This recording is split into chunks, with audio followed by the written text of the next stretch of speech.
СДСМ добива повеќе време од ВМРО ДПМН на јавниот сервис и други 3 национални телевизии, покажува првиот извештај на Агенцијата за медиуми од мониторингот 100 дена од изборите. Според стручните служби во Агенцијата за македонската телевизија во периодот од 2 до 11 септември во ударните вести позастапен бил СДСМ во однос на ВМРО ДПМН или во проценти 7,49 од времето за првите, а 4,13 за вторите.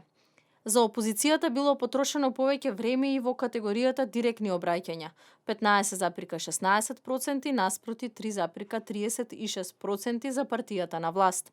Она што може да се заклучи дека Агенцијата за медиуми не дава оценки за избалансираноста на медиумите. Тоа сега е работа на адхок телото кое веќе утре ќе се состане заради разгледување на извештајот, а за 2 дена и да донесе препораки до Агенцијата, дали и кој од телевизиите го прекршиле законот. Дел од членовите за телевизија Нова брифираат дека ќе се разгледува опцијата по првиот извештај усно да се опоменат медиумите како адаптација за следниот извештаен мониторинг.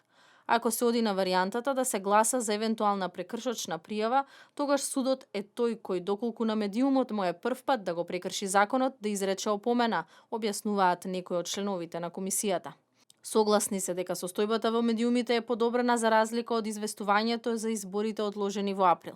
Бојкотот од некои од партиите кон одредени медиуми е намален, што е добар аргумент за тенденција кон избалансираност, а има и плурализам на мислења, коментираат од телото. Оваа комисија формирана по партискиот договор од пржино, освен по извештајот од службите на агенцијата, постапува и по преставки, а веќе досега биле пристигнати 10. Агенцијата прави мониторинг на 18 радиодифузери. Досега опомена доби само јавниот сервис за емитување на владини реклами.